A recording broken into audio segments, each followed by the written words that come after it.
اللہ کا عطا کیا وہ علم ہے جو قطعی اور یقینی اور بالکل ہر شک و شبہ سے اور ہر بحث اور ہر جدال سے بالا تر اور ماورا ہے۔ اس کے بارے میں جب یہ انسان تک پہنچ جائے تو پھر آمنا و صدقنا اور سمعنا و اطعنا کے سوا کوئی راستہ ہی نہیں۔ ان الحمد للہ نحمده ونستعینه ونستغفره ونعوذ باللہ من شرور انفسنا وسیئات اعمالنا من يهده الله فلا مضل له ومن يضلل فلا هادي له واشهد ان لا اله الا الله وحده لا شريك له واشهد ان محمدا عبده ورسوله ارسله بالحق بين يدي الساعة بشيرا ونذيرا فمن يطع الله ورسوله فقد رشد واهتدى ومن يعص الله ورسوله فقد ضل وغوى ولا يضر الا نفسه ولن يضر الله شيئا اما بعد فإن خير الحديث كتاب الله وإن أحسن الكلام كلام الله وإن أصدق الحديث كتاب الله وخير الهدي هدي محمد صلى الله عليه وسلم وشر الأمور محدثاتها وكل محدثة بدعة وكل بدعة ضلالة وكل ضلالة في النار اللهم صل على محمد وعلى آل محمد كما صليت على إبراهيم وعلى آل إبراهيم إنك حميد مجيد اللهم بارك على محمد وعلى آل محمد كما باركت على إبراهيم وعلى آل إبراهيم إنك حميد مجيد سبحانك لا علم لنا إلا ما علمتنا إنك أنت العليم الحكيم اللهم انفعنا بما علمتنا وعلمنا ما ينفعنا وانفعنا وارفعنا بما علمتنا وانفعنا وارفعنا بما علمتنا ونعوذ بك من علم لا ينفع ومن قلب لا يخشع ومن نفس لا تشبع ومن دعاء لا يسمع۔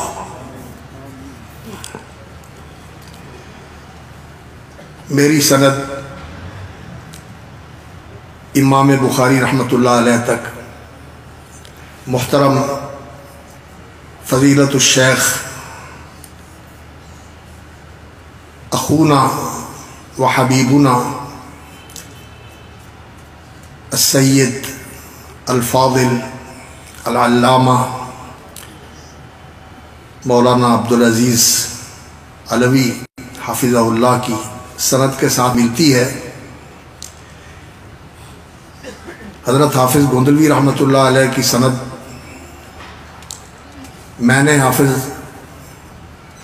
شیخ الحدیث حافظ الحدیث علامۃ الدہر حضرت حافظ عبداللہ صاحب بڈی مالوی رحمۃ اللہ علیہ سے بخاری پڑھی اسی جامعہ کے اندر، اور انہوں نے حضرت گوندلوی رحمۃ اللہ علیہ سے پڑھی تھی بخاری، اور حافظ صاحب نے براہ راست حضرت گوندلوی رحمۃ اللہ علیہ سے بخاری پڑھی ہے۔ اور مجھے اور بھی ایک سند حاصل ہے، حضرت مولانا عبدالغفار حسن رحمہ اللہ جو حضرت حافظ احمد اللہ صاحب کے شاگرد تھے، اور حضرت حافظ احمد اللہ صاحب وہ میاں نذیر حسین صاحب کے شاگرد تھے۔ تو میں اس طرح حافظ صاحب کے ساتھ شیخ الکل حضرت علامہ نذیر حسین صاحب تک دو واسطوں کے ذریعے پہنچ جاتا ہوں، اور حافظ صاحب کی سند بھی دو واسطوں کے ذریعے ان تک پہنچتی ہے۔ ویسے ان کے پاس اور بھی سندیں ہیں ماشاءاللہ۔ اور اسی طرح مولانا عبدالحق بنارسی رحمۃ اللہ علیہ کی سند بھی میرے پاس ہے مولانا یوسف زبیدی رحمۃ اللہ علیہ کے حوالے سے، اور وہ امام شوکانی رحمۃ اللہ علیہ کے شاگرد ہیں۔ تو یہ سند کا سلسلہ جوڑنا یہ وہ نسبت ہے، یہ وہ تعلق ہے جو ہم جوڑتے ہیں اس سلسلۃ الذہب اور اس سنہری کڑی میں شامل ہونے کے لیے، یہ جو سلسلہ رسول اللہ صلی اللہ علیہ وسلم سے ملتا ہے اور رسول اکرم صلی اللہ علیہ وسلم کی وساطت سے جبریل امین سے ملتا ہے، اور جبریل امین کی وساطت سے اللہ رب العالمین سے ملتا ہے، اور یہ وہ سلسلہ ہے جس سلسلے کے ساتھ اللہ رب العزت نے اہل علم کو اونچا کیا ہے۔ یرفع اللہ الذین آمنوا منکم والذین اوتوا العلم درجات، اللہ تعالیٰ اہل ایمان کو انسانوں میں درجہ دیتا ہے کہ انہیں اللہ کی معرفت حاصل ہے، انہیں اللہ رب العزت کی بندگی کا شرف حاصل ہے، یہ اللہ کو ماننے والے اور اللہ کی مان کر زندگی گزارنے والے ہیں، یہ انسانوں میں بڑے عالی مرتبت ہے۔ اور ان اہل ایمان میں جن کو اللہ تعالیٰ دین کے علم سے نوازتا ہے، اللہ تعالیٰ ان کا درجہ ان سے بھی بلند کر دیتا ہے۔ جیسے اللہ کے نبی اللہ اور بندوں کے درمیان واسطہ ہوتے ہیں اللہ کا دین پہنچانے کے لیے، اسی طرح یہ نبی کے وارث صلی اللہ علیہ وسلم ورحمہم اللہ وعلی اللہ درجاتہم وحشرنا اللہ فی زمرتہم وجعلنا منہم، یہ لوگ بھی اللہ کے رسول صلی اللہ علیہ وسلم اور اللہ کے بندوں کے درمیان واسطہ ہوتے ہیں، یہ ان کو نبی صلی اللہ علیہ وسلم کے ساتھ جوڑتے ہیں اور اللہ کے نبی صلی اللہ علیہ وسلم ان کو اللہ کے ساتھ جوڑتے ہیں۔ تو عزیزان گرامی نے بھی اپنا سلسلہ سند بیان کیا اور میں نے بھی اسی حوالے سے اس کا تذکرہ کر دیا کہ اللہ رب العزت کا یہ شرف، اللہ رب العزت کے فضل سے یہ شرف ہمیں حاصل ہے، اور ہماری نسبت اور ہمارا تعلق محمد الرسول اللہ صلی اللہ علیہ وسلم کے ساتھ پہنچتا ہے۔ اور یہ جو سلسلہ اسناد ہے اس کے اندر جو شخصیات ہیں، اللہ اکبر، یہ ان میں سے حضرت حافظ گوندلوی رحمۃ اللہ علیہ تو وہ تھے جو اس جامعہ کی مسند کی زینت تھے، جنہوں نے یہاں بخاری پڑھائی، اور اسی طرح ان کے والد گرامی حضرت حافظ احمد اللہ صاحب وہ بھی اسی جامعہ کی مسند کی زینت تھے، یہاں انہوں نے بھی پڑھایا، اور ماشاءاللہ ربع صدی سے زیادہ میرا خیال وقت ہے شیخ الحدیث صاحب کو یہاں جامعہ سلفیہ کی مسند کی زینت ہے۔ اور میں اپنے دائیں بائیں اپنے برادر مکرم اور اپنے بہت ہی محبوب بھائی شیخ یونس صاحب کا نام دیکھ رہا ہوں جو اس مسند کی زینت تھے شیخ صاحب کے ساتھ، اور ان سے پہلے مولانا ثناء اللہ رحمۃ اللہ علیہ جو میرے بھی استاد تھے وہ بھی اسی مسند کی زینت تھے، لیکن یہ اللہ کے فیصلے ہیں، وہ دونوں چلے گئے۔ اللہ رب العزت ہمارے شیخ الحدیث کی زندگی میں برکت فرمائے، اور ان کو اللہ رب العزت عافیت والی اور دین کی خدمت والی اور لوگوں کے لیے افادے اور افادے والی لمبی زندگی عطا فرمائے، اور ان کا یہ سلسلہ فیض جاری رہے۔ تو سچی بات ہے اس مسند پہ بیٹھ کے جہاں میں بڑا اپنے لیے اعزاز بھی محسوس کر رہا ہوں، وہاں میں اپنے آپ کو بہت چھوٹا بھی محسوس کر رہا ہوں۔ ایک ایسی مسند ہے جس پہ کبھی جب ہم پڑھتے تھے یہاں جامعہ میں تو ہمارے استاد حضرت حافظ عبداللہ صاحب رحمۃ اللہ علیہ وہ شیخ الحدیث تھے، اور ہمارے پیش رو جو تھے ان میں حافظ عبدالرشید اظہر رحمہ اللہ وہ تھے بخاری پڑھنے والے، حافظ لقمان صاحب بھی ان کے ساتھ تھے اور ان کے دوسرے رفقا تھے۔ تو اس وقت بخاری کا درس دینے کے لیے حضرت حافظ گوندلوی رحمۃ اللہ علیہ تشریف لائے تھے۔ آج بھی منظر وہ میری آنکھوں کے سامنے ہے، وہ حاجی آباد میں اترے، ان کو لینے کے لیے گئے اور پھر ان کو چھوڑنے کے لیے گئے، کوئی پروٹوکول ان کے ساتھ نہیں تھا۔ اللہ اکبر، یہ علم کی عظمت ہے کہ آج وہ زندہ ہے، اور جو پروٹوکول والے ہیں ان کا نام بھی کوئی نہیں جانتا کہ کون تھا اور کہاں گیا۔ اللہ اکبر۔ اور اسی طرح جو دوسرے حضرات ہیں اللہ رب العزت نے ان کے نام کو زندہ رکھا ہوا ہے، اس لیے کہ انہوں نے اپنے آپ کو اس علم کے ساتھ جوڑ لیا تھا۔ اس علم کے ساتھ جڑنا بہت بڑا شرف ہے، بہت بڑی فضیلت ہے، اور بہت بڑا اعزاز ہے، بہت بڑی سربلندی اور سرفرازی ہے۔ اللہ رب العزت ہمیں صدق و اخلاص کے ساتھ اس علم سے جڑنے کی توفیق عطا فرما دے، اس علم کے طالب بنا دے، اس علم کا نور نصیب فرما دے، اس علم کی برکات سے مالا مال فرما دے، اور اس علم کے راستے میں اس کی خدمت کے لیے اللہ رب العزت ہمیں قبول فرما دے۔ صحیح بخاری جس کا یہ آخری باب اور اس کی آخری حدیث ابھی آپ نے ان عزیزان کی قرات سے سماعت فرمائی ہے۔ یہ وہ حدیث کی کتاب ہے کہ ذخیرہ حدیث کے اندر جو مقام اور مرتبہ اللہ رب العزت نے اس کتاب کو عطا فرمایا ہے وہ کسی اور کتاب کو نہیں مل سکا۔ اس سے پہلے بھی کتابیں موجود ہیں، لکھی گئی، موطا امام مالک موجود ہے، اور بھی دوسرے موطئات تھے، موطا ابن وہب بھی ہے، موطا ابن ابی ذئب بھی ہے، اور بھی موطئات ہیں، مصنفات بھی ہیں، جوامع بھی ہیں، اور فقہی کتابیں بھی ہیں۔ لیکن اس سے پہلے لکھی جانے والی کتابوں میں مسند امام احمد بھی ہے، مسند اسحاق ابن راہویہ بھی ہے، اور بھی دیگر مسانید ہیں، منتقى در الجارود بھی ہے، کتابیں ہیں اس سے پہلے لکھی گئی، لیکن جو اللہ رب العزت نے اس کتاب کو مرتبہ عطا فرمایا ہے وہ کسی اور کتاب کو نہیں ملا۔ اور اس کے بعد بھی کتابیں لکھی گئی، لیکن بعد والے بھی اس کے برابر نہیں آ سکی۔ حالانکہ بعد میں کوئی آتا ہے تو وہ کوشش کرتا ہے کہ میں اس سے بڑھ کر کوئی چیز پیش کروں، لیکن یہ اس کتاب کی انفرادیت ہے کہ نہ اس سے پہلے کوئی اس جیسی کتاب ہے اور نہ اس کے بعد کوئی اس جیسی کتاب ہے۔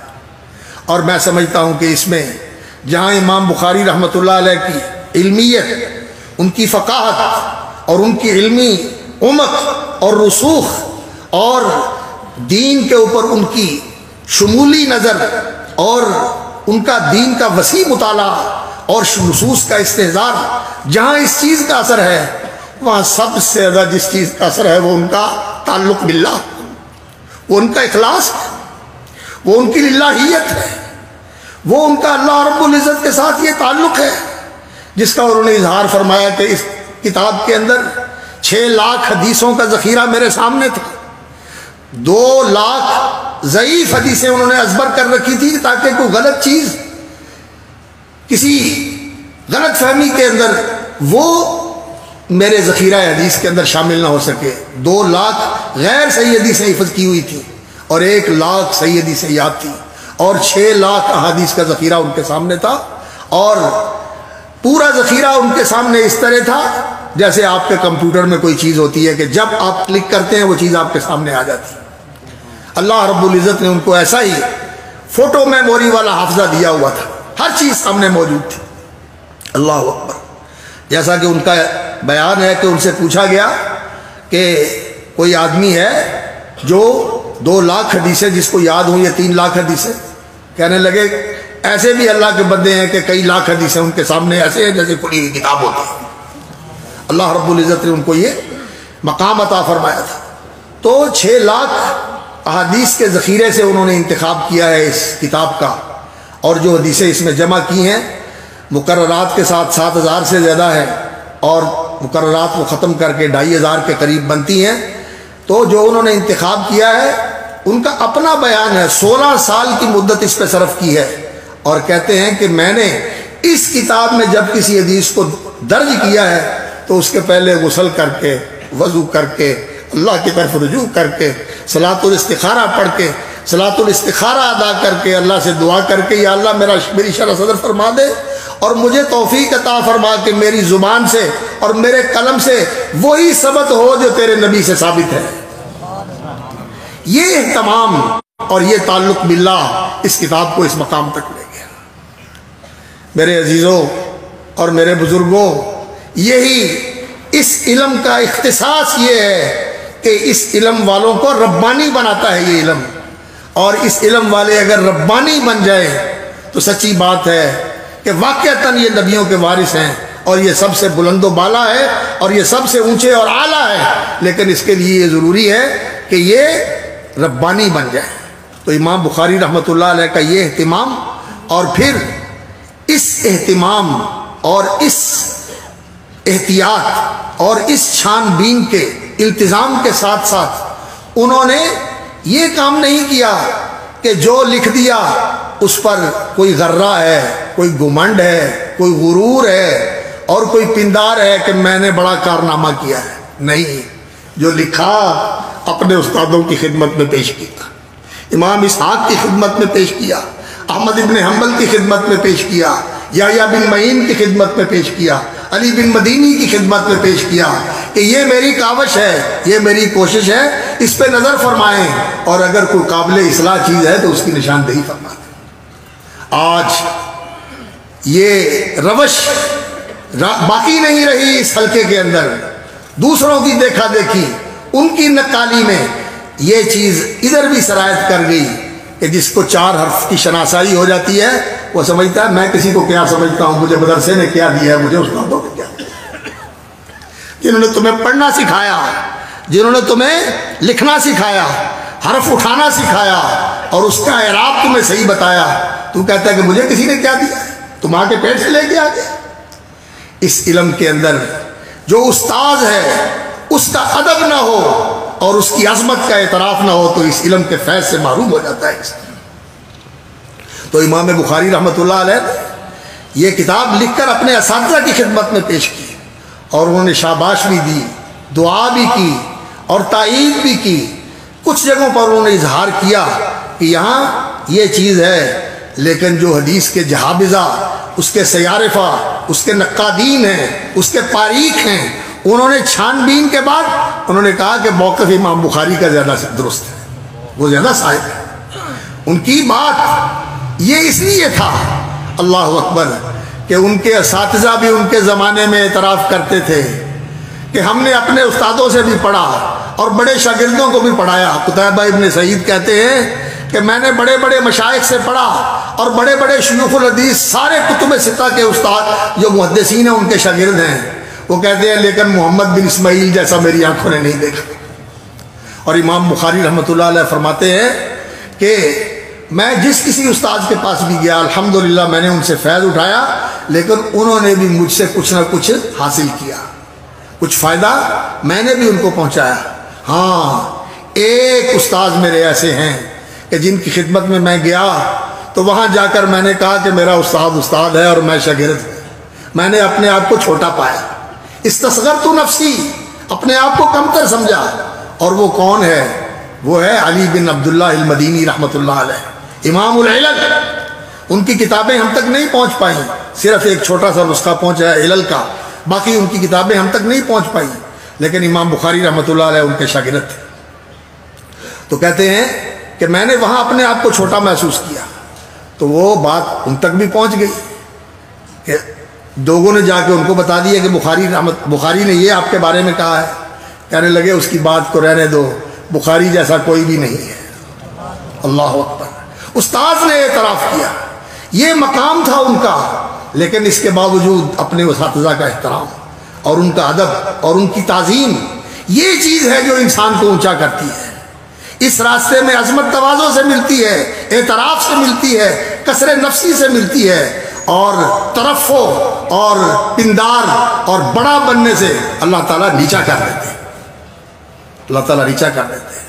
تو خیر یہ بات سند کے حوالے سے آ گئی تھی، اور اس کتاب کی انفرادیت کے حوالے سے میں نے توجہ دلائی ہے کہ یہ منفرد کتاب ہے. قرآن کے بعد صحیح ترین کتاب یہ ہے، اور آسمان سے نازل ہونے والی کتابوں کے اندر، آسمان سے نازل ہونے والی کتابوں کے اندر حسن بصری رحمۃ اللہ علیہ کا قول ہے کہ 104 کتابیں آسمان سے نازل ہوئی. 4 کتابیں تو مشہور ہیں، تورات، زبور، انجیل اور قرآن، اور اس سے پہلے صحیفے ہیں اور کئی کتابیں ہیں جو اللہ رب العزت نے مختلف زمانوں میں نازل کی تھی. تو 104 کتابوں میں قرآن مجید منفرد کتاب ہے جو ساری کتابوں کے علم کو اپنے اندر سموئے ہوئے ہے، اور یہ ساری کتابوں سے منفرد اور ممتاز ہے کہ اس کے اندر اللہ رب العزت نے جو کچھ بیان کر دیا ہے وہ پہلی کتابوں میں نہیں آیا. جس طرح قرآن مجید آسمانی کتابوں میں منفرد ہے، اسی طرح حدیث کی کتابوں میں اور دین کی کتابوں میں قرآن کے بعد صحیح ترین کتاب بھی صحیح بخاری ہے، اور جامع اور کامل ترین کتاب بھی صحیح بخاری ہے. اور اس کا نام بھی امام بخاری رحمۃ اللہ علیہ نے الجامع رکھا. الجامع یعنی پورا دین اس کے اندر سمو دیا ہے، پورا دین ہے اس کے اندر. اس دین کی کس طرح پوری ترجمانی انہوں نے اس کتاب کے ساتھ کی ہے، اور یہ واقعتاً اس کا انفراد ہے کہ اس کا آغاز ہوتا ہے بدء الوحی کے ساتھ. وحی کی حدیثیں آئی ہیں دوسری کتابوں میں، رسول اکرم صلی اللہ علیہ وسلم کی سیرت کے حوالے سے. مرحبا، حیاکم اللہ.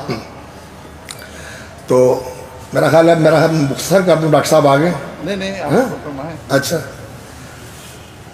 میرے شیخ کے صاحبزادے ہیں ڈاکٹر سہیل حسن صاحب، میرے استاد سے حضرت علامہ عبدالغفار حسن صاحب، وہ تشریف لائے ہیں. اللہ تعالیٰ ان کو سلامت رکھے. ان کی آمد ہمارے لیے بڑا شرف ہے. انہوں نے ماشاءاللہ حدیث کی بڑی خدمت کی ہے. ڈاکٹر ہیں حدیث کے اور اسلامک یونیورسٹی کے ماشاءاللہ بڑے اعلیٰ درجے کے استاذ ہیں. بہت لوگوں نے ان سے فیض پایا ہے. اللہ تعالیٰ اور یہ خاندان ہی ایسا ہے ماشاءاللہ. یہ ان کے بھائی اور ان کے والد ماجد اور ان کے دادا جان اور ان کے بزرگ پورا خاندان ہی حدیث کی خدمت میں اللہ رب العزت نے ان کو بہت امتیاز عطا فرمایا. اللہ تعالیٰ برکت فرمائے.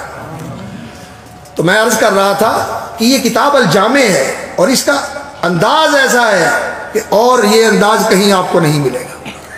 اس کی ابتدا ہوتی ہے بدء الوحی کے ساتھ. کتاب بدء الوحی، باب بدء الوحی.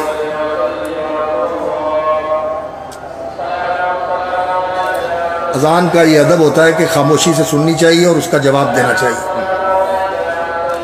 ایک اذان تو ایسے سننی چاہیے.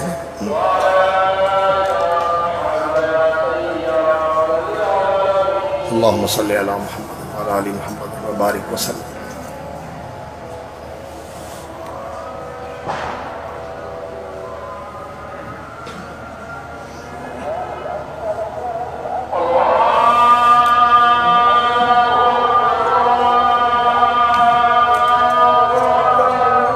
اللہ اکبر، اللہ اکبر.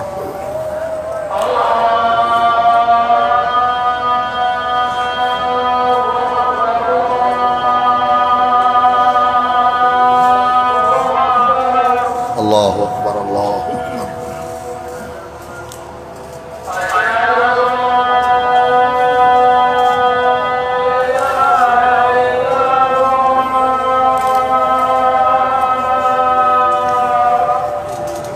اشہد ان لا الہ الا اللہ.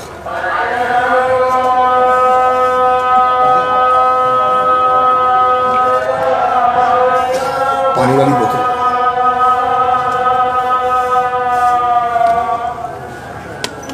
اشہد ان لا الہ الا اللہ. ادھر نیچے نیچے نیچے.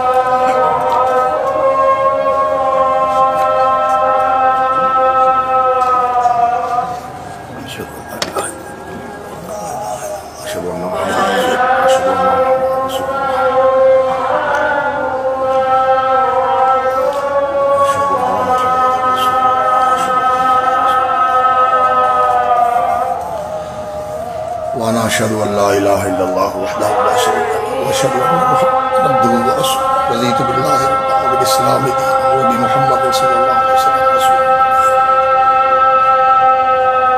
لا حول ولا قوة الا بالله.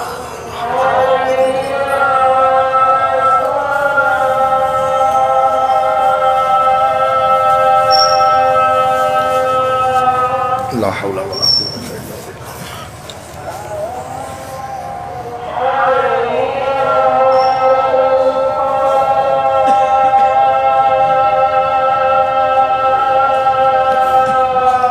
لا حول ولا قوة إلا بالله. لا حول ولا قوة إلا بالله.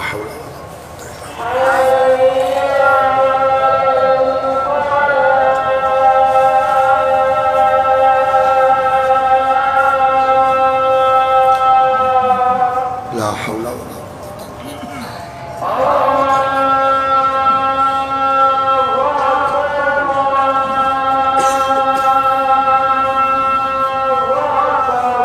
الله أكبر، الله أكبر.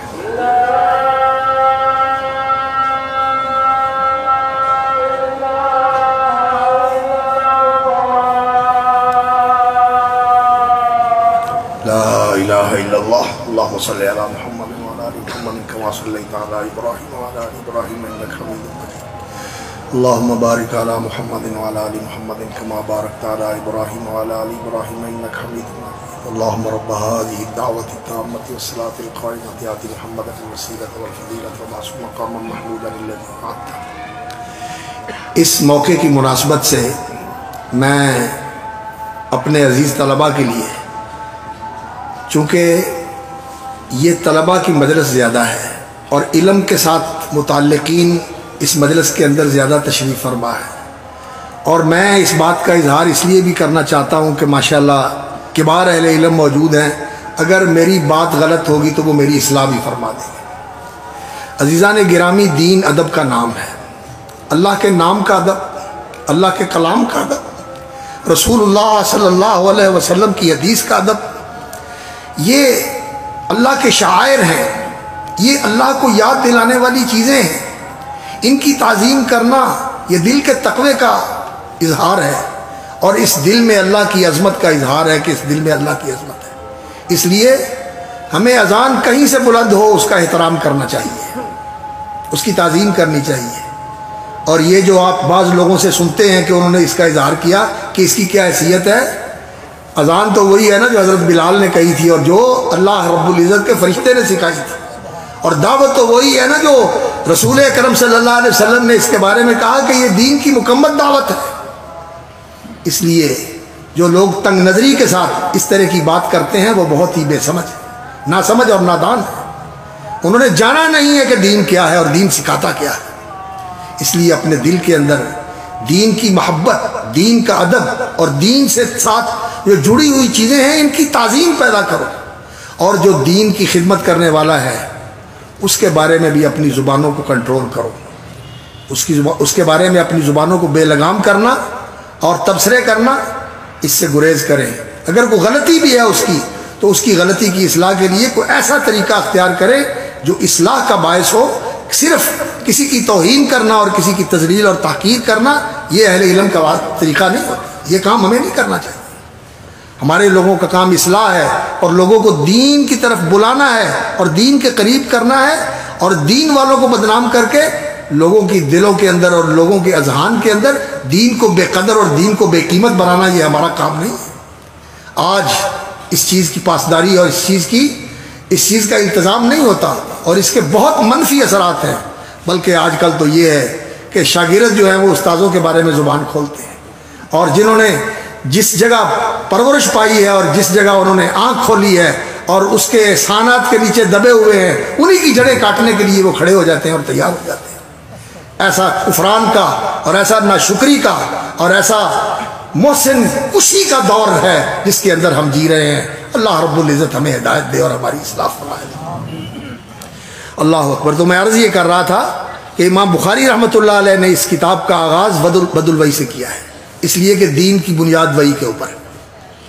یہ دین ہدایت ہے جو اللہ نے اتاری ہے، اور وحی کے ذریعے اللہ رب العزت نے یہ ہدایت عطا فرمائی ہے، اور یہ اللہ رب العزت کا عطا کیا ہوا وہ علم ہے، یہ اللہ کا عطا کیا ہوا وہ علم ہے جو قطعی اور یقینی اور بالکل ہر شک و شبہ سے اور ہر بحث اور ہر جدال سے بالا تر اور ماورا ہے۔ اس کے بارے میں جب یہ انسان تک پہنچ جائے تو پھر آمنا و صدقنا اور سمینا و اطعنا کے سوا کوئی راستہ ہی نہیں ہے۔ یہاں سے انہوں نے بخاری کا آغاز کیا ہے بد الوحی سے، کہ وحی سے یہ دین ثابت ہوتا ہے، اور دین کی بنیاد اللہ کی طرف سے نازل ہونے والی وحی ہے۔ اور پھر اس کے بعد کتاب الایمان لے کے آئے ہیں یہ بتانے کے لیے کہ یہ وحی کا علم جو ہے اس کی تصدیق کرنا اور اس کو قبول کرنا، تسلیم کرنا، اور پھر اذعان اس کے لیے انقیاد اور اطاعت کا اہتمام کرنا یہ لازمی ہے۔ ایمان کے اندر یہی چیز ہوتی ہے، تصدیق اور اذعان، یعنی اس کو سچ مانا جائے، اس پہ یقین کیا جائے، تصدیق و یقین، اور پھر اذعان و تسلیم، کہ اس کو فرما برداری کے اندر لایا جائے، اس کی فرما برداری کی جائے۔ یہ چیز اس کے بارے میں، اس وحی کے ساتھ نازل ہونے والے دین کے بارے میں انسان کا رویہ پہلا یہ ہونا چاہیے کہ انسان اس پر ایمان لائے، اور پھر دوسرا اس کے بعد جو انسان کا فرض بنتا ہے وہ یہ کہ انسان اس کو سیکھے۔ اور صحابہ کرام کا طرز عمل کیا تھا؟ رسول اکرم صلی اللہ علیہ وسلم پر اللہ رب العزت نے وحی نازل فرمائی، اور نبی صلی اللہ علیہ وسلم جب وحی سے مشرف ہوئے تو آپ صلی اللہ علیہ وسلم نے آ کر لوگوں کو پیغام دیا کہ لوگوں، اللہ نے میرے اوپر وحی نازل کی ہے، وَأَنزَلَ اللَّهُ عَلَيْكَ الْكِتَابَ وَالْحِكْمَةَ وَعَلَّمَكَ مَا لَمْ تَكُنْ تَعْلَمْ وَكَانَ فَضْلُ اللَّهِ عَلَيْكَ عَظِيمًا۔ اور آپ کو یہ حکم ہوا کہ آپ لوگوں کو پہنچائیں۔ تو رسول اکرم صلی اللہ علیہ وسلم نے جب لوگوں کو یہ پہنچایا تو پھر صحابہ نے کیا کیا؟ تعلمنا الایمان، انہوں نے ایمان سیکھا، تصدیق کرنا، تسلیم کرنا، یہ سیکھا انہوں نے، تعلمنا الایمان۔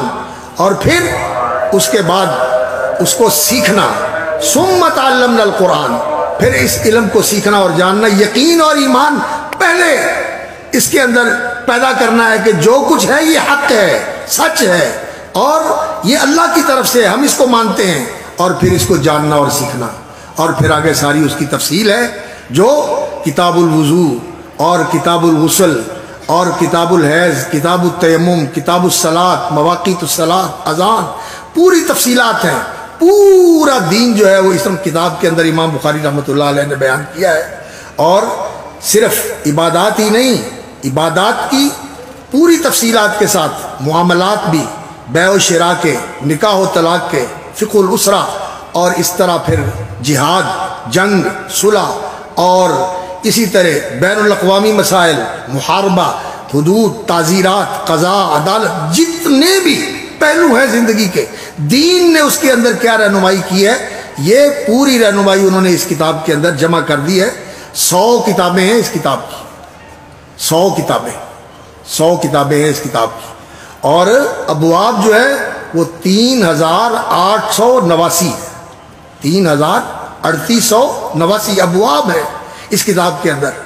اور پھر ایک مسلمان کے لیے دین کے حوالے سے بدء الخلق، کائنات کا آغاز کیسے ہوا، نبیوں کے سلسلے کے کن کن نبیوں کے واقعات اللہ رب العزت نے بیان فرمائے ہیں، کتاب الانبیاء، بدء الخلق، اور پھر رسول اکرم صلی اللہ علیہ وسلم کی سیرت طیبہ، پھر صحابہ کے مناقب، آثار، پھر اخلاق، آداب، پھر قرآن کی تفسیر، قرآن کے فضائل، اور پھر جو بعد میں آنے والے واقعات ہیں قیامت کے متعلق، قیامت سے پہلے جو فتنے ہونے والے ہیں ان کے بارے میں، اشراط الساعہ، قیامہ، بعث، نشور، جنت، دوزخ، یہ جتنی چیزیں انسان کو دین کے حوالے سے ضروری ہیں ان سب کا بیان اس کتاب کے اندر ہے۔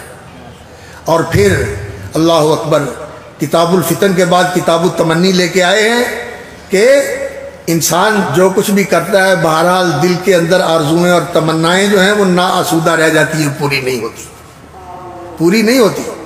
رسول اکرم صلی اللہ علیہ وسلم کی تمنا بھی تھی، اور یہ بھی بتایا کہ انسان کو تمنا اور آرزو کرنی چاہیے تو کیا کرنی چاہیے۔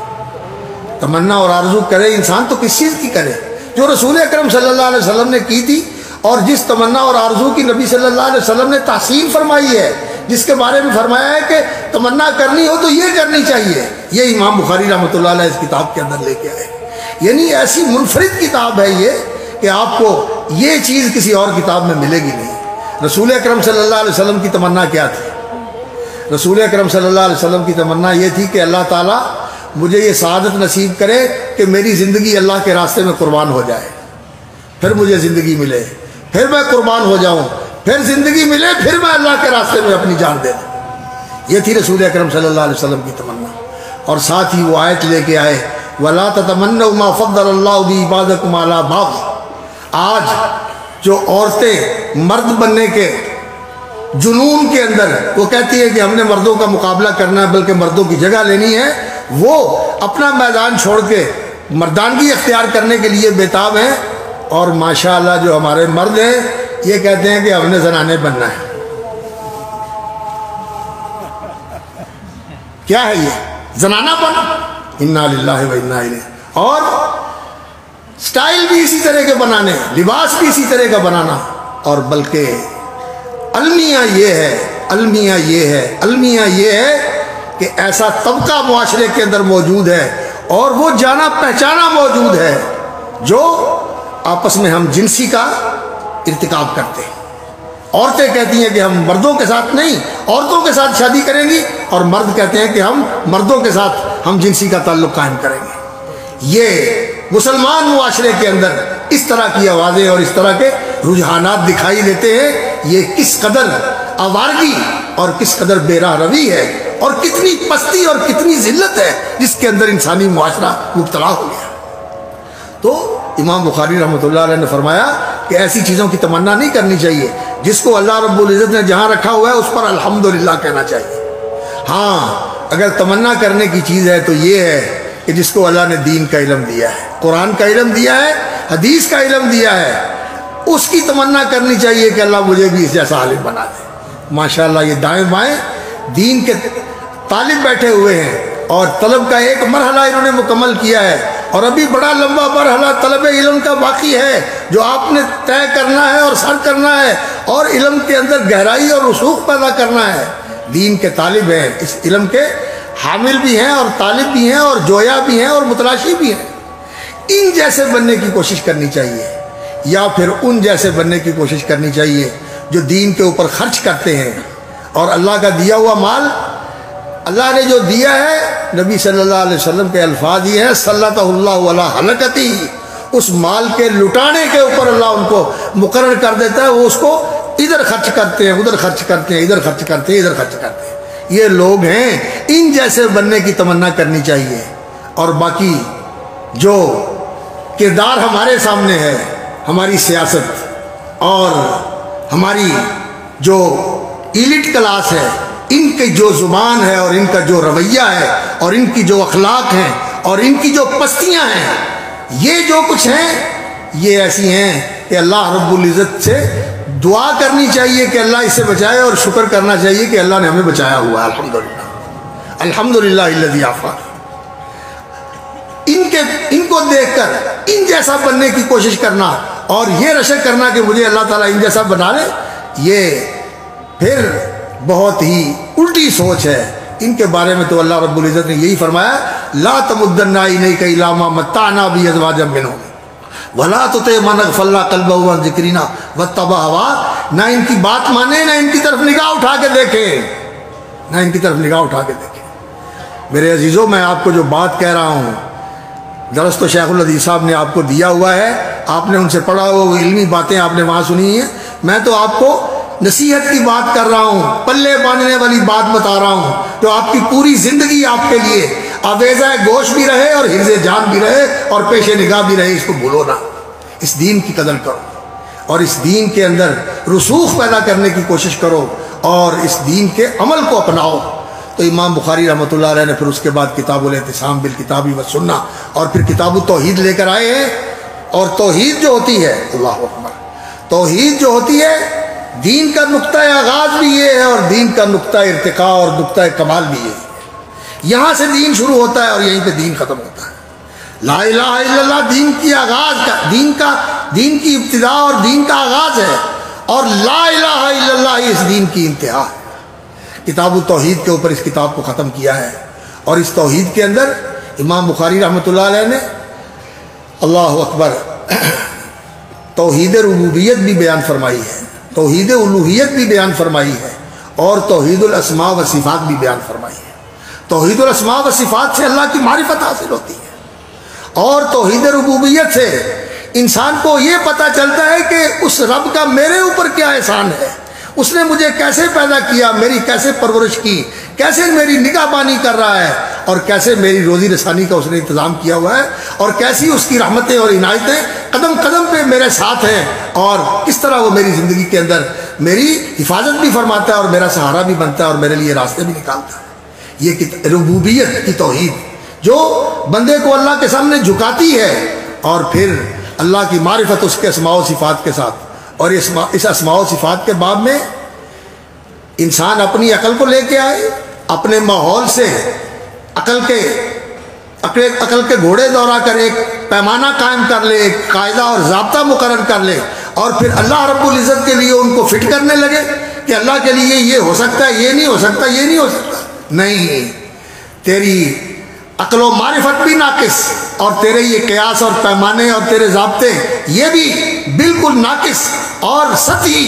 اور اللہ رب العزت نے جو اپنے بارے میں اپنا تعارف کرواتے ہوئے کہہ دیا، اس کو اسی طرح مانو جیسے اللہ نے کہا ہے، جیسے اللہ کے رسول نے کہا ہے، جیسے اس کی شان کے شایع ہیں۔ اس لیے جیسے ہم اس کی ذات کی حقیقت کو نہیں پہچان سکتے، اس کی صفات کو کیسے پہچان سکتے ہیں؟ یہ ہے راستہ، سلامتی کا راستہ۔ جو اس کی ذات ہے ویسی اس کی صفات ہے، اس کی ذات جیسی کوئی ذات نہیں، موجود ہے، وہ زندہ ہے، لیکن جو ہم سب موجود ہیں، جو ہم سب زندہ ہیں ہمارے جیسا، ہم ایسے موجود ہیں جو ایک وقت میں نہیں تھے اور ایک وقت میں نہیں ہوں گے، وہ ہمیشہ سے ہے اور ہمیشہ رہے گا۔ ہم ایسے زندہ ہیں، ہماری زندگی بہت چیزوں کی محتاج ہے، اور وہ نہ ہو تو ہم زندہ نہیں رہ سکتے، اور اسی کی دی ہوئی زندگی ہے، لیکن وہ الحی خود زندہ ہے، اور القیوم خود قائم ہے، اور یحیی و یمیت زندگی اور موت اس کے ہاتھ میں ہے۔ جس کو وہ زندگی دے اسے زندگی ملتی ہے، جسے وہ نہ دے اسے زندگی نہیں ملتی۔ تو اسماء و صفات یہ اللہ رب العزت کی معرفت کا باب ہے، اور اس میں جو سنا اللہ نے کہا، اللہ کے رسول صلی اللہ علیہ وسلم نے کہا، اس کو اسی طرح مانو جیسے اللہ نے کہا ہے۔ اس کی تعطیل، اس کی تکییف، اس کی تشبیہ، یہ سارے راستے غلط ہیں۔ امام بخاری رحمۃ اللہ علیہ نے یہ سارے مسئلے اس باب کے اندر، اس کتاب التوحید کے اندر بیان فرمائے، اور پھر آخر میں جو باب امام بخاری رحمۃ اللہ علیہ نے ذکر کیا ہے، انسان کی تکلیفی زندگی، انسان کو اللہ رب العزت نے مکلف بنایا ہے۔ احسب الانسان وان یترک سدی، انسان یہ سمجھتا ہے کہ ہم نے اس کو بنا کے ایسے چھوڑ دیا، نہیں، اللہ رب العزت نے اس کو ایک امانت سونپی ہے، اور وہ امانت کیا ہے؟ وہ دین ہے، وہ عقل، شعور اور آزادی اور اختیار کی وہ صلاحیت جو اللہ رب العزت نے انسان کو عطا فرمائی ہے، اس کو اللہ کی مرضی اور اللہ کی ہدایت کے مطابق استعمال کرنا ہے۔ یہ امانت ہے، انسان مکلف ہے، ذمہ دار ہے، اور اللہ رب العزت نے انسان کی طاقت اور بساط سے بڑھ کر اس کو کسی چیز کا مکلف نہیں بنایا۔ لا یکلف اللہ نفسا الا وسعها، اور جو اس کو وسائل ملے ہوئے ہیں، ان وسائل سے زیادہ کا بھی اللہ نے اس کو مکلف نہیں بنایا۔ لا یکلف اللہ نفسا الا ما آتاها، جتنے وسائل ہیں، جتنی طاقت ہے، اسی کے اندر اللہ رب العزت نے تمہیں مکلف بنایا ہے۔ اور اس تکلیفی زندگی کا معال اور انجام کیا ہے؟ جب اللہ کی بارگاہ میں پیش ہوں گے اور ساری زندگی کا کارنامہ سامنے آ جائے گا، اور جو کمائی کر کے لائے ہو اس کو تولا جائے گا، اور اس کا نتیجہ اور رزلٹ تمہارے سامنے آئے گا۔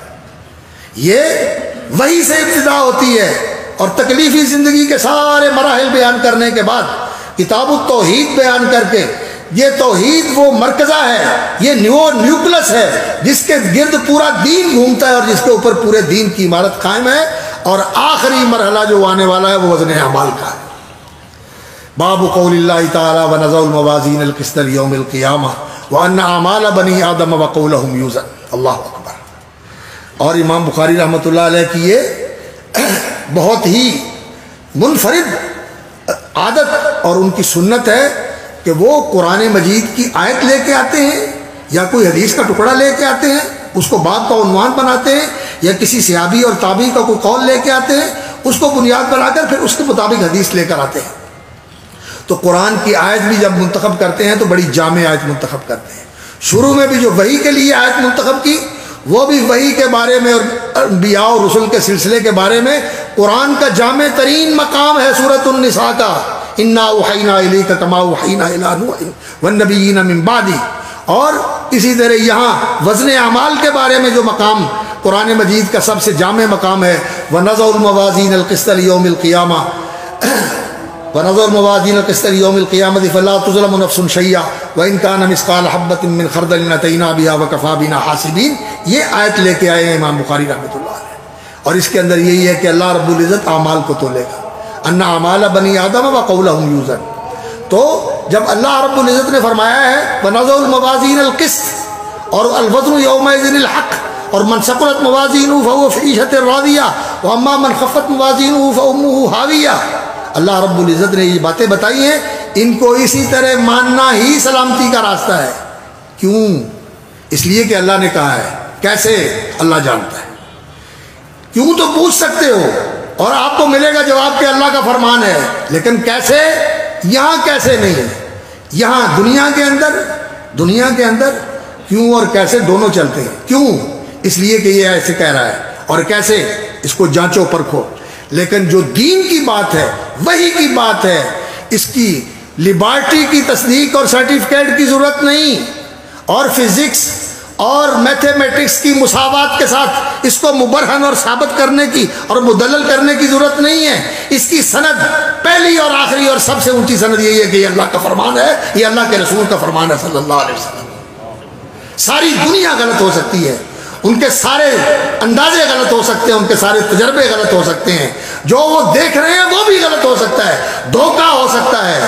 اب وقت نہیں ہے، سچی بات ہے، وگرنہ اس موضوع کی طرف میں آپ کو تھوڑی توجہ دلاتا کہ یہ کیسے ظنون و اوہام، کیسے اندھیروں کے اندر اور کیسے بالکل تصورات اور توہمات اور تخیلات کے اندر زندگی بسر کر رہے ہیں۔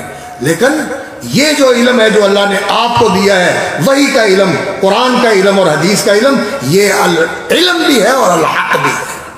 یہ ہے العلم، سپریم سائنس، اور یہ ہے الحق، وہ چیز جو ثابت ہے، اٹل ہے، قطعی اور یقینی ہے، کبھی نہیں بدل سکتی. وتمت کلمۃ ربک صدقا وعدلا. اس لیے اس علم کی بات جب آپ تک آ جائے تو پھر نہ کسی خوف، نہ کسی ڈراوے اور دھمکی کی وجہ سے اس کے بارے میں آپ متزلزل ہوں، اور نہ کسی لالچ اور کسی چکمے کی وجہ سے آپ اس کے بارے میں سوچیں کہ چلو اس کو آگے پیچھے کر لیتے ہیں. نہیں، جو کوئی چیز بھی آپ کے سامنے پیش کی جائے، اگر وہ خوف ہے تو اللہ کہتا ہے اللہ حق ان تخشا. اللہ کہتا ہے کہ اللہ سے ڈرو، لا تخشوا الناس واخشونی، لوگوں سے نہ ڈرو، اللہ سے ڈرو.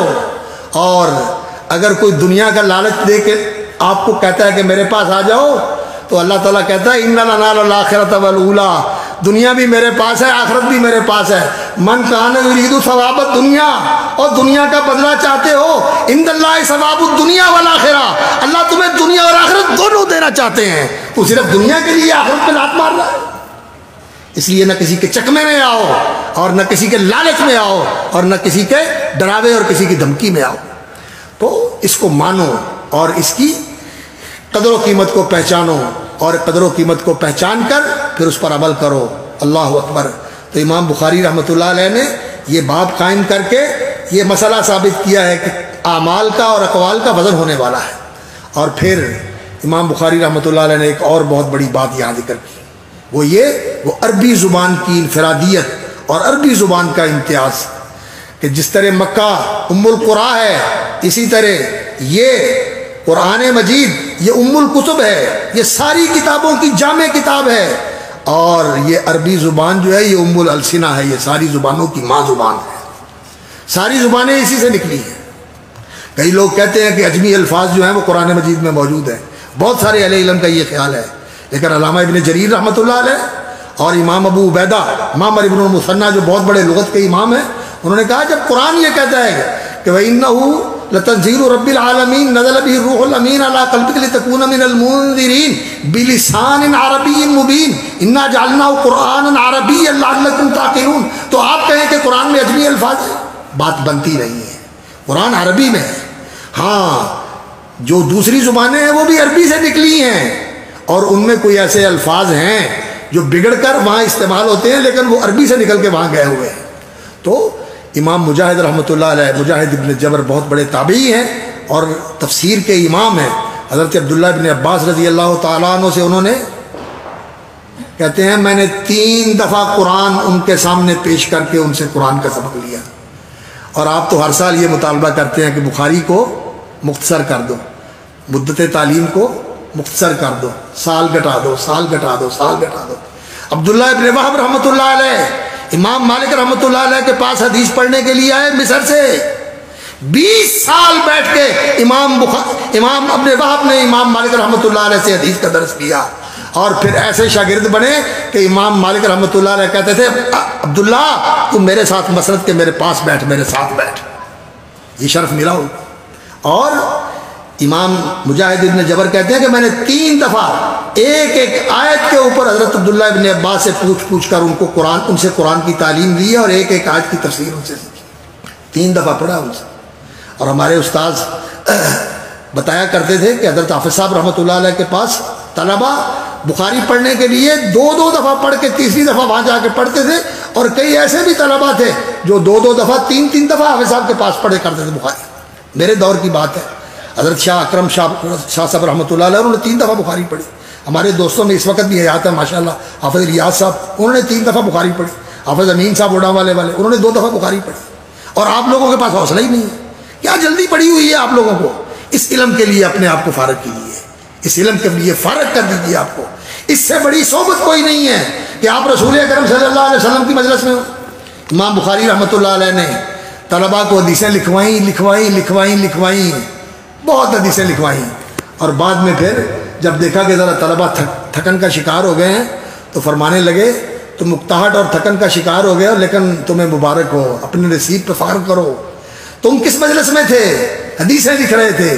اور حدیث کیا ہوتی ہے؟ یہ اللہ کے رسول کی مجلس ہوتی ہے. لوگ لغویات کے اندر، فضولیات کے اندر اور واہیات چیزوں کے اندر بیٹھے ہوئے وہاں سارا دن موبائل کے اندر آنکھیں پھوڑ رہے ہوتے ہیں، اور تمہیں اللہ رب العزت نے یہ شرف بخشا ہوا ہے کہ قرآن کی مجلس میں ہوتے ہو تو اللہ کا کلام سن رہے ہوتے ہو، اور حدیث کی مجلس میں ہوتے ہو تو رسول اللہ کا فرمان سن رہے ہو۔ کتنی بڑی سعادت ہے۔ اس کے اندر دلچسپی لو، اس کے ساتھ جڑے رہو، اس کے ساتھ چمٹے رہو، یہی راستہ ہے، یہی نجات کا سفینہ ہے، اسی سے رفعت اور عزت ملنے والی ہے۔ تو خیر مجاہد ابن جبر رحمۃ اللہ علیہ کے حوالے سے بات آ گئی، وہ کہتے ہیں کہ القسطاس عدل کے معنی میں بھی استعمال ہوتا ہے اور میزان کے معنی میں بھی استعمال ہوتا ہے عربی زبان میں۔ قسطاس جو ہے اس لیے کہ یہ لفظ قسط سے نکلا ہے، اور قسط جو ہے یہ عربی زبان کے اندر عدل کے معنی میں ہے۔ یا ایھا الذین آمنوا کونوا قوامین بالقسط، عدل کے ساتھ کھڑے ہونے والے بن جاؤ۔ اللہ رب العزت کی بھی یہ صفت ہے، شہید اللہ انہ لا الہ الا هو والملائکۃ واولو العلم قائما بالقسط، اللہ بھی قائم بالقسط ہے، اور اللہ تعالیٰ اہل ایمان سے بھی کہتا ہے کونوا قوامین بالقسط۔ اور یہ قیام بالقسط عدل کے ساتھ کھڑے ہونے والے ہیں، یہ پی ٹی آئی والے نہیں کر سکتے۔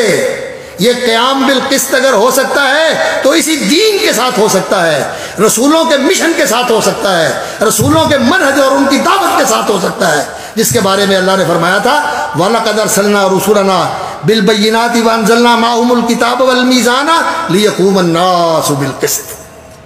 لوگ قسط کے ساتھ کھڑے ہو جائیں، عدل اور انصاف ملے گا تو اسی دین سے ملے گا، اور دین کے منہج اور نظام سے ملے گا، اور محمد الرسول اللہ صلی اللہ علیہ وسلم کے اس عدل کے نظام سے ملے گا جس میں انہوں نے کہا تھا کہ واللہ، اس ذات کی قسم، والذی نفس محمد بیدہ، اس ذات کی قسم جس کے ہاتھ میں محمد کی جان ہے، اگر محمد کی بیٹی فاطمہ بھی چوری کر لے تو محمد اس کا بھی ہاتھ کاٹ دے۔ عدل یہ نہیں ہے کہ تمہاری پارٹی میں آ جائے تو پاک پوتر اور ادھر چلا گیا تو چورو چکا، اگر تیری چادر پہن لے تو وہ ویسا ہو گیا اور ادھر چلا گیا تو ویسا ہو گیا۔ یہ سارے جھوٹے سلسلے ہیں، یہ دھوکے ہیں، یہ فریب ہیں، اور جب تک ان فریبوں کے پیچھے اور ان دھوکوں کے پیچھے لوگ بھاگتے رہیں گے، سچی بات ہے یہ دائروں کا سفر ہے، یہ میدان تیہ کا سفر ہے، منزل ملنے والی نہیں ہے۔ منزل اگر ملے گی تو مدینے کے راستے سے ملے گی، امام مدینہ جو ہیں ان کی پیروی کرنے سے ملے گی، سارے مذاہب کو بھی ان کی پیروی کرنی چاہیے، اور سارے مسلمانوں کو اور ساری امت کے لوگوں کو بھی انہی کی پیروی کرنی چاہیے۔ اگر نجات اور عزت ہے، اگر سلامتی اور انصاف ہے، اگر عدل اور راحت ہے تو وہ دین کے اندر ہے، اور دین بھی وہ جو مدینے کا دین ہے، کوفے کا دین نہیں، کسی اور جگہ کا دین نہیں۔ میں بات نہیں کرتا وہ بغداد کہے، کوئی مصر کہے، کوئی شام کہے، کوئی کہاں کا کہے، نہیں ہے، مدینے کا دین جو مدینے میں اترا اور جس پہ محمد الرسول اللہ صلی اللہ علیہ وسلم کی مہر لگی ہوئی ہے، اور جس دین کی سند موجود ہے، حدثنی، اخبرنی، سمعت، جس کے اوپر سند موجود ہے، یہ دین ہے، کہا ہے، کہا گیا ہے، ایسے ہے ویسے ہے، اس کی کوئی حیثیت نہیں، دین کے اندر اس کی کوئی حیثیت نہیں۔ تو اس کے حوالے سے بات کی تھی، القسطاس اسی سے نکلا ہوا لفظ ہے القسطاس، عدل کے معنی میں بھی استعمال ہوتا ہے اور میزان کے معنی میں بھی استعمال ہوتا ہے۔ اور مجاہد کہتے ہیں کہ یہ رومن زبان، روم آج تو اٹلی کا ایک شہر ہے، اور پہلے یہ پورے علاقے کو روم کہا جاتا تھا، اور اٹالیا، یہ اٹالین زبان جو ہے لاطینی زبان یونان کی اور اٹالیا کی اور اس طرح کے جو مغربی ممالک ہیں ان کی پہلی زبان ہے۔ اس زبان کے اندر آج بھی جسٹس کا لفظ جو ہے وہ منصف کے معنی میں استعمال ہوتا ہے۔ جسٹس اچھے بھی ہیں اور کئی ایسے بھی ہیں جنہوں نے اس پوری لائن کو داغدار کر دیا ہے۔ عدل کے نام پہ بے انصافیاں کرنے والے اور عدل کے نام پہ اللہ معاف کرے ایسے طریقے اختیار کرنے والے لوگوں کو پریشان کرنے کے، یہ ہمارا جو جسٹس کا نظام ہے، عدل کا نظام ہے، یہ قابل اصلاح ہے، اور اس کی اصلاح ایسے ہی ہو سکتی ہے کہ دستور کے مطابق قرآن و سنت کو سپریم لا مانا جائے اور سارے لا کو اس کے مطابق کر دیا جائے، اسی کے ساتھ ہی ہمارے ملک کے اندر عدل کا نظام قائم ہو سکتا ہے۔ اللہ تعالی ہمیں اس کی توفیق عطا فرمائے۔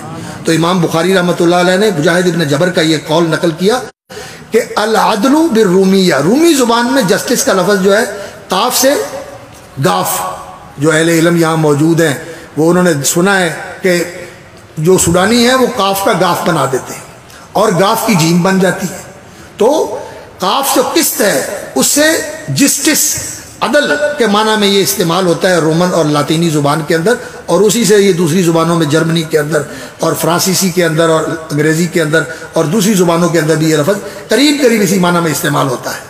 اور پھر کہتے ہیں وَيُقَالُ الْقِسْطُ مصدر المقسط وَهُوَ الْعَادِلُ وَأَمَّا الْقَاسِطُ فَهُوَ الْجَائِرُ۔ یہ عربی زبان کا امتیاز ہے۔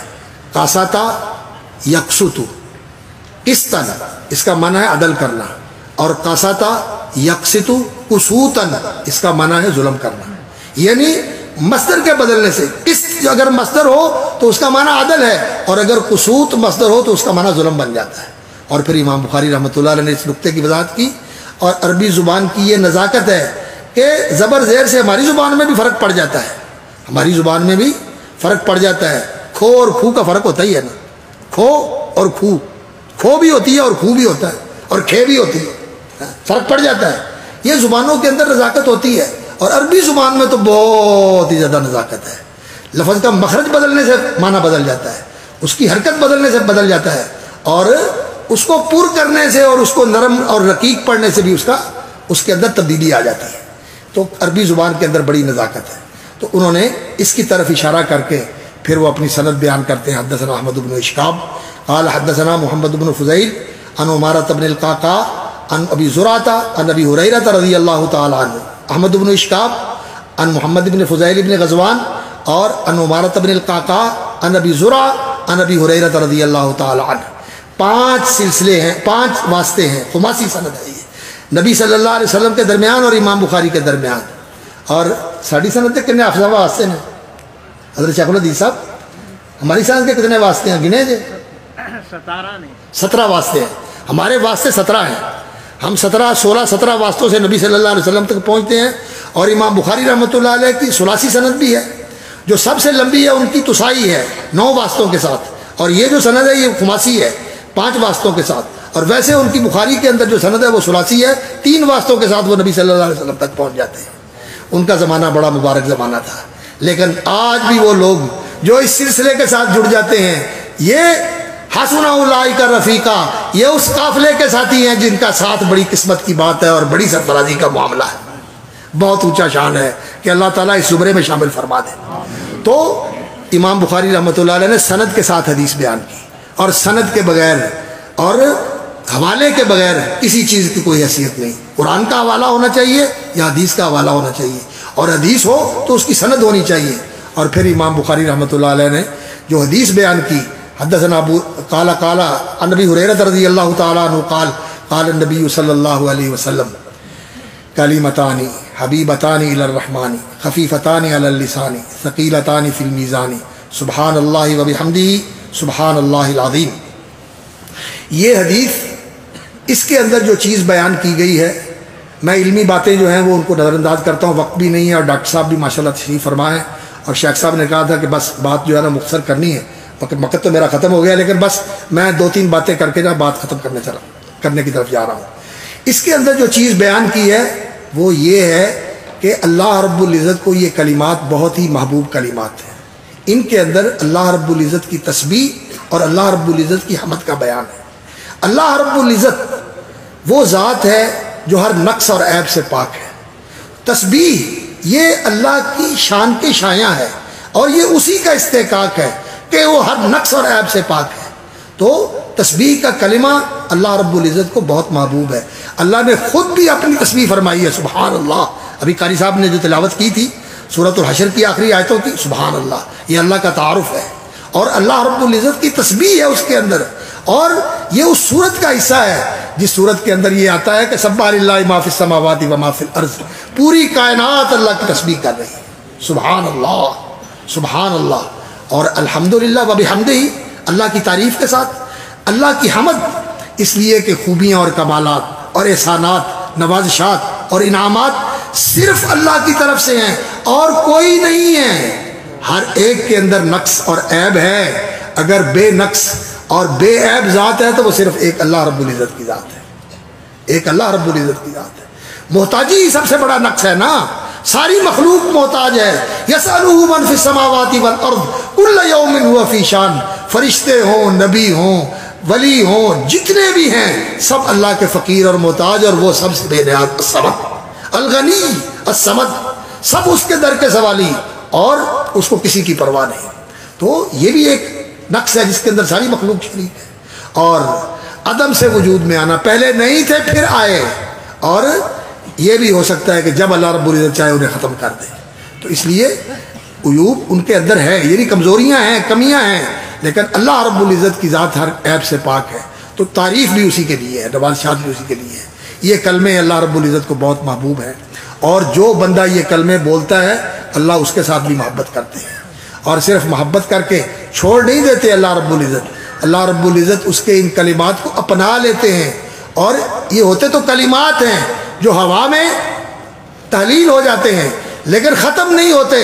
رسول اکرم صلی اللہ علیہ وسلم نے فرمایا لوگ تو سمجھتے ہیں کہ منہ سے نکلا اور ہوا میں تحلیل ہو گیا، فرمایا نہیں، الحمدللہ تملأ المیزان، الحمدللہ یہ وہ کلمہ ہے جو ترازو کو بھر دیتا ہے، اس ترازو کو جس میں زمین و آسمان رکھ دیے جائیں تو وہ اس سے بھی بڑا ہے، ان سے نہیں بھرتا، الحمدللہ سے بھر جاتا ہے. اور سبحان اللہ بھی ساتھ مل جائے تو پھر یہ زمین و آسمان کی پوری فضا بھر جاتی ہے. ایک تو یہ فضا ہے جو ہمیں نظر آتی ہے، اور ایک یہ میٹر ہے جو ہمارے سامنے ہے، اور اس فضا کے ساتھ ایک بلیک ہول بھی ہے اور ایک بلیک میٹر بھی ہے، اور وہ کتنا وسیع ہے اس کے بارے میں ہمارے اندازے بالکل اندھے ہیں، ہم نہیں جانتے کہ وہ کتنا وسیع ہے، وہ سارا کچھ بھر جاتا ہے اس کے ساتھ. تو آخری بات یہ ہے کہ آخری باب جو امام بخاری رحمۃ اللہ علیہ نے ذکر کیا کہ وزن اعمال ہونے والا ہے، اور وزن اعمال جو ہے اس کے اندر اخلاص اور صدق کو بڑی اہمیت حاصل ہے. سچ بات ہو اور خالص اللہ کے لیے ہو تو پھر وزنی ہوتی ہے، اور دوسرا رسول اکرم صلی اللہ علیہ وسلم کی سنت کے مطابق ہو، اور تیسری بات کہ انسان کو اس علم کے پڑھنے کے ساتھ جو چیز حاصل ہونی چاہیے وہ اللہ کی یاد ہے اور اللہ کا ذکر ہے. اللہ کا ذکر ہے اور اللہ کی یاد ہے، جس سے تیری زبان بھی تر رہنی چاہیے، تیرا دل بھی آباد رہنا چاہیے، اور تیری روحانی زندگی بھی اللہ کے ذکر کے ساتھ ہے. مثل الذی یذکر اللہ والذی لا یذکرہ کمثل الحی والمیت، جو اللہ کو یاد رکھتا ہے وہ زندہ ہے، جو اللہ سے غافل ہے وہ مردہ ہے. اللہ کا ذکر، اللہ کی یاد، اور اللہ کی ایک ذکر تو یہ ہے ایک کہ انسان زبان سے اللہ کا نام لے، لا یزال لسانک رطبا من ذکر اللہ، یہ اللہ کا ذکر ہے. اور دوسرا اللہ کا ذکر یہ ہے کہ اللہ کی محبت سے تیرا دل بھرا ہوا ہو، اور کبھی اللہ کی محبت میں، اللہ کے شوق میں تیری آنکھیں چھلک پڑیں، اور کبھی اللہ کے خوف سے تیرا بستر تیرے لیے ناآشنا ہو، تو بستر ناآشنا ہو جائے اور تجھے بستر کے اوپر قرار نہ ملے، اور تو اللہ کے سامنے سجدہ ریز ہو جائے. اور یہ بھی اللہ رب العزت کا ذکر ہے کہ جب تو کام کرنے لگے تو سوچے کہ میرا اللہ مجھے دیکھ رہا ہے، اور جو میں کر رہا ہوں وہ بھی مجھے دیکھ رہا ہے. الذی یراک حین تقوم وتقلبک فی الساجدین. اور یہ جو تنگی اور حالات ہیں، یہ مشکلات ہیں، وصبر وصبر لحکم ربک، اور اپنے رب کے حکموں پہ ڈٹا رہے، اس راستے پہ لگا رہے. فإنک بأعیننا، تو ہمارے سامنے ہے، تو ہمارے سامنے ہے، تو یہ نہ سمجھ کے وہ غافل ہے، نہیں، فإنک بأعیننا، تو ہمارے سامنے ہے، وہ تمہیں چھوڑنے والا نہیں ہے. ان معی ربی سیہدین. یہ چیز ہے جو اس علم کا حاصل ہے، اس کو اپنے اندر پیدا کرنے کی اور اس کو مضبوط کرنے کی اور ربانی بننے کی کوشش کرو. اور اللہ رب العزت جو ہمارے اساتذہ اور مشائخ دنیا سے چلے گئے، ان دنوں افسنا اللہ صاحب جو اس ماشاءاللہ جامعہ کی روح رواں رہے تھے، ہم سارے ان کے فیض یافتہ ہیں، ان کے درجے بلند فرمائے، اور شیخ یونس صاحب کے درجے بلند فرمائے، اور مفتی صاحب کو اللہ تعالیٰ عافیت کے ساتھ زندگی میں برکت عطا فرمائے، اور شیخ صاحب کی زندگی میں اللہ تعالیٰ برکت فرمائے. اور سچی بات ہے کہ میں تو طالب علم آدمی ہوں، باتیں میں نے آپ کہیں نصیحت کی، باقی علمی باتیں وہ تو آپ کی کلاس میں کرنے والی ہوتی ہیں. یہاں مجلس کے اندر اہل نظر بھی ہیں، تماشائی بھی ہیں، اس لیے ذرا بات جو ہے وہ ایسی ہی کرنی پڑتی ہے جس سے آپ کو بھی فائدہ ہو اور ان کو بھی فائدہ ہو. اگر یہ باتیں ایسی ہیں تو اللہ تعالیٰ میرے لیے اور آپ کے لیے ان کو نافع بنائے، اور اگر ان میں کوئی بات اللہ کو ناپسند ہے تو اس کے شر سے اللہ مجھے اور آپ کو محفوظ رکھے. وآخر دعوانا الحمدللہ رب العالمین.